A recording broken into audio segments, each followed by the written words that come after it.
واصف علی واصف کے پاس ایک مرتبہ ایک دوست آیا. انہوں نے اس کے لیے چائے منگوائی. وہ بولا میں بڑا پریشان ہوں, ملک کے حالات بہت خراب ہیں. واصف صاحب نے پوچھا کہ حالات تم نے خراب کیے ہیں؟ وہ شخص کہنے لگا کہ نہیں. انہوں نے کہا تم ٹھیک کر سکتے ہو؟ وہ بولا نہیں. تو انہوں نے کہا پھر چائے پی.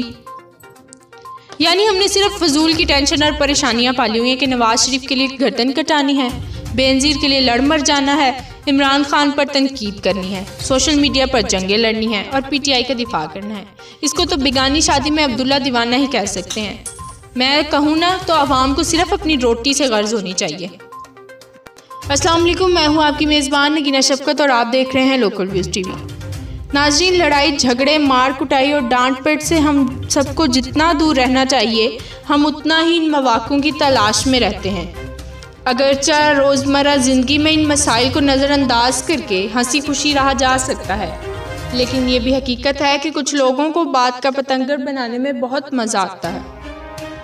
دل چاہا تو کسی کے خلاف پوسٹ لگا دی, کوئی اسٹیٹس اپڈیٹ کر دیا, بچوں کو غصے سے ایک چپت لگا دی, اسکول میں استاد ہوئے تو مولا بخش کا سہارا لے لیا, دفتر میں ہوئے تو کولیگز کے ساتھ بحث پر اتر آئے, اور باس ہوئے تو ماتحتوں کی کلاس لے لی. یہ سب لوگوں کی بات نہیں, لیکن ہم میں سے اکثر لوگ اپنے دل کی بھڑاس نکالنے کے لیے گویا تیار ہی بیٹھے ہوتے ہیں. کسی نے اینٹ اٹھائی, ہم نے پتھر دے مارا, اور یوں ہی بات آگے سے آگے بڑھتی چلی گئی. بڑے بوڑھے یہ کہتے ہیں کہ جہاں برتن ہیں وہیں بجتے ہیں. مزے کی بات یہ ہے کہ کوئی اپنی غلطی تسلیم کرنے کو بھی تیار نہیں ہوتا اور خالی پانڈے کی طرح بجتا ہی رہتا ہے. لیکن اس کا کیا کیا جائے کہ لوگ مختلف سیاسی جماعتوں کی خاطر بھی لڑنے مرنے کو تیار ہو جاتے ہیں. اب بات سے بات چلی تو یہ ہمارے محلے کی بات ہے کہ شیخ صاحب اور ان کی برادری گجر خاندان سے اس لیے نہیں بولتی کہ انہوں نے ووٹ نون لیگ کو دیا تھا, اور گجروں کو نون لیگ کی برائی کسی صورت بھی منظور نہیں. اسی طرح سے مختلف افراد جو بچپن سے ایک ہی سیاسی جماعت کے ساتھ ہیں, ان کی ہمدردیاں مرتے دم تک اسی جماعت کے ساتھ رہتی ہیں, جبکہ ایسا نہیں ہونا چاہیے. اس کا مطلب تو یہ ہوا کہ آپ ذہن بس اب اسی پارٹی کی اچھائی کو دیکھتے ہیں اور اختلافات رائے کو قبول نہیں کرتا. شخصیت پرستی کا یہ سحر سندھ میں بھی نظر آتا ہے, جہاں اب تک بھٹو زندہ ہے. حالانکہ وہاں معاشی اور معاشرتی پاسماندگانی کی کوئی حد نہیں, لیکن ایک نعرے پر سب فدا ہونے کو تیار بیٹھے ہیں. ایک جماعت کا جلسہ ہو رہا ہے تو مخالفین کہتے ہیں کہ یہ کیا کر لیں گے, اس سے بڑا جلسہ تو ہماری جماعت کا تھا. یعنی ہمارے ذہن اتنے بند ہو چکے ہیں کہ جہاں تربیت, ترقی, تغیر اور گنجائش کا کوئی گزر ہی نہیں. ماضی میں ایک حد تک یہ بات مانی جا سکتی تھی کہ چلیں بھٹو کی شخصیت کرشماتی لیڈر تھی, بینظیر عوامی لیڈر تھی, تو ان شخصیات سے متاثر ہونا سمجھ میں بھی آتا ہے.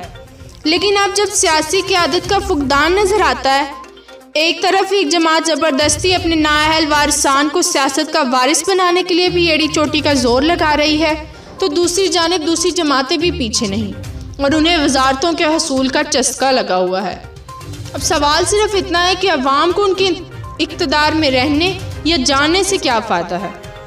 ظاہر ہے کہ کچھ نہیں. تو آخر ہم ان لیڈروں کے پیچھے اپنی زندگیاں کیوں اجیرن کریں؟ سچ پوچھئے تو نہ ہی عمران خان نے کسی کا پیٹ بھرنا ہے, اور نہ ہی شریف خاندان نے لوٹی ہوئی دولت واپس کرنی ہے, نہ ہی مولانا فضل الرحمان نے اپنی قیادت سے کسی مظلوم کی داد رسی کر دینی ہے, کیونکہ ان کی عمر و عیار والی زنبیلیں بھریں گی تو کسی اور کا سوچیں گی نا. واصف علی واصف کے پاس ایک مرتبہ ایک دوست آیا. انہوں نے اس کے لیے چائے منگوائی. وہ بولا میں بڑا پریشان ہوں, ملک کے حالات بہت خراب ہیں. واصف صاحب نے پوچھا کہ حالات تم نے خراب کیے ہیں؟ وہ شخص کہنے لگا نہیں. انہوں نے کہا تم ٹھیک کر سکتے ہو؟ وہ بولا نہیں. تو انہوں نے کہا پھر چائے پی. یعنی ہم نے صرف فضول کی ٹینشن اور پریشانیاں پالی ہوئی ہیں کہ نواز شریف کے لیے گردن کٹانی ہے, بینظیر کے لیے لڑ مر جانا ہے, عمران خان پر تنقید کرنی ہے, سوشل میڈیا پر جنگیں لڑنی ہے اور پی ٹی آئی کا دفاع کرنا ہے. اس کو تو بیگانی شادی میں عبداللہ دیوانہ ہی کہہ سکتے ہیں.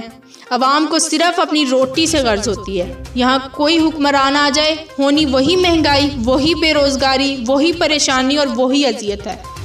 تو ہم سب اس کے لیے اپنے رشتوں سے کیوں لڑیں؟ کیوں نہ اس سیاسی بساط کو اپنے پیاروں محلے داروں سے بات کرتے ہوئے لپیٹ ہی دے. اسی کے ساتھ اپنی میزبان نگینہ شفقت کو دے اجازت. ملتے ہیں کسی نیکسٹ ویڈیو میں کسی نئے ٹاپک کے ساتھ. اللہ نگہبان.